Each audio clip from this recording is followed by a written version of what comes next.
Les amis, Benjamin Netanyahou est maintenant officiellement poursuivi par la Cour pénale internationale pour crimes de guerre, crimes contre l'humanité, violence excessive et volontaire sur des populations civiles. Waouh! C'est grave ce qui est en train de se passer. Le fait d'avoir mis le procureur de la Cour pénale internationale sur le banc des accusés pour une affaire de viol ou d'harcèlement sexuel, ça n'a pas freiné la procédure de poursuite du leader israélien, lui et son ministre de la Défense de l'époque, comment on appelle, je pense, un certain Gallon. Ça n'a pas arrêté ça. Au contraire, la Cour est allée jusqu'au bout de sa logique.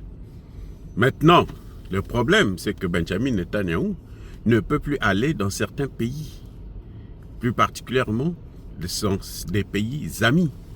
Parce que la différence entre Benjamin Netanyahou et Vladimir Poutine, la plupart des amis de Poutine n'ont pas signé le traité de Rome portant création de la Cour pénale internationale. Mais Benjamin Netanyahou est soi-disant démocrate. Cette fois-ci, c'est un démocrate qui est poursuivi. Vous voyez? Et tous ses amis, c'est la France, c'est la Grande-Bretagne, ce sont tous ces pays. Il y a des pays comme la France a déjà dit, eux, ils vont l'arrêter.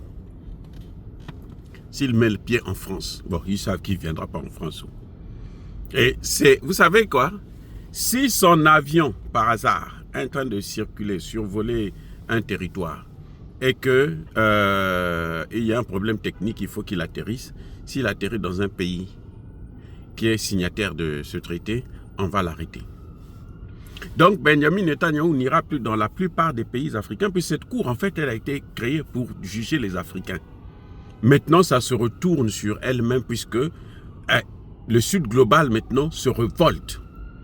Ce sont les pays qui ont fait pression sur la Cour pénale internationale pour qu'ils puissent arrêter Benjamin Netanyahou. Et maintenant, on dit que c'est une complicité internationale. On dit que c'est la communauté internationale qui est en train de le pousser. Vous voyez un peu ce que c'est. Ce qui est avantageux, c'est quoi? C'est qu'avec cette plainte, ce mandat d'arrêt contre Benjamin Netanyahou, ça ouvre la voie pour des futures, je dis bien futures, arrestations des autorités américaines. Bien sûr, il y aura un juge tôt ou tard qui dira non, regardez un peu l'attitude des autorités américaines. Mes excuses. Donc, maintenant là, c'est vraiment une porte, c'est la boîte de Pandore qu'ils ont ouverte. Ce n'est pas nous qui avons ouvert, c'est eux-mêmes. À force de vouloir nous maltraiter, nous corriger, nous punir, nous escroquer, nous juger et nous condamner, eh bien, cette même justice se retourne sur eux-mêmes.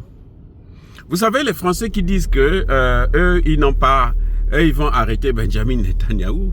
C'est très beau, c'est très bien. Mais ils oublient qu'eux-mêmes, c'est ce qu'ils font en Afrique. Nicolas Sarkozy, ce qu'il a fait en Côte d'Ivoire, c'est quoi?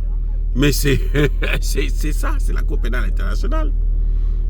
Et oui, j'espère que quand Gbagbo va venir, Gbagbo va régler tous ces problèmes-là. Gbagbo va chercher à poursuivre, justement, Nicolas Sarkozy pour ce qu'il a fait en Côte d'Ivoire et à la Côte d'Ivoire.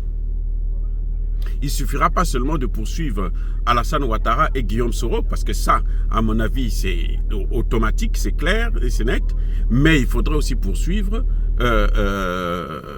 comment vous appelez, ce type, Nicolas Sarkozy. Il faudrait poursuivre François Hollande, parce que c'est lui qui était le responsable de l'armée, qui a commencé avec Barkhane. Eh oui, et il faut le poursuivre, il faudrait poursuivre Macron pour ce qu'il a voulu faire au niveau du Niger. C'est-à-dire que c'est ça qui est avantageux, c'est qu'en fait, maintenant on constate que ce droit international, que eux ils ont mis en place, est en train de se retourner sur eux-mêmes. Ça pose un problème, ils ne savent plus comment arrêter ça. Parce que pour arrêter ça, il faut qu'il supprime carrément tout ce droit international et on n'en parle plus jamais. Voilà le problème qu'il y a dans cette affaire. Et maintenant, ils sont là, ils parlent sur les chaînes françaises, bien sûr, la propagande. On dit c'est comme si c'était l'affaire de Dreyfus, hein, parce qu'il était juif, donc il faut qu'on l'arrête, on le punit, on le juge, alors qu'il n'était pas coupable. Ça, c'est la réponse de Benjamin Netanyahou. Alors qu'on voit très bien. Et ce qui leur fait mal, c'est qu'on met ceux qu'ils ont appelés terroristes du Hamas sur le même banc des accusés que Benjamin Netanyahou et son ministre de la Défense, qui sont des démocrates. Je dis bien des démocrates. On les met sur le même pied d'égalité et on va les juger comme tels. Vous voyez, ça pose un problème là. Et eux, ils trouvent que ce n'est pas normal. Non, mais c'est ça. Il n'est pas question de faire le mal parce qu'on vous a fait le mal. Le crime ne justifie pas un autre crime. Ce n'est pas parce que vous avez été victime d'un crime de guerre que vous allez maintenant aller raser tout un pays. Aujourd'hui, on compte plus de 45 000 civils morts. Et c'est un problème, ça. Donc voilà, bien-aimés frères et sœurs, la situation se retourne contre ceux qui l'ont créé, ceux qui ont inventé ce droit, qui était à l'origine pour juger les Africains. Mais maintenant, les Africains se protègent de plus en plus et ça se retourne contre eux-mêmes parce que ce sont eux qui vont finalement finir par être traduits devant des tribunaux pour tous les crimes qu'ils ont commis. Et vous savez, l'avantage que nous avons, c'est que le crime contre l'humanité, crime de guerre, ce sont des crimes imprescriptibles. Dire cela, c'est inciter à la haine ou à la violence. Non. Yaba Kolerve, Yamalem. Encore une fois de plus, bien-aimés frères et sœurs, soyez bénis, abondamment bénis par le Dieu des Kémites et par nos ancêtres angélisés.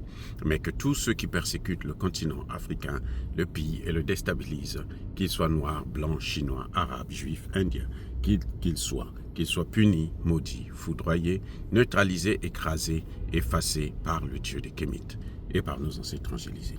Vive l'Afrique éternelle, j'ai dit et j'assume.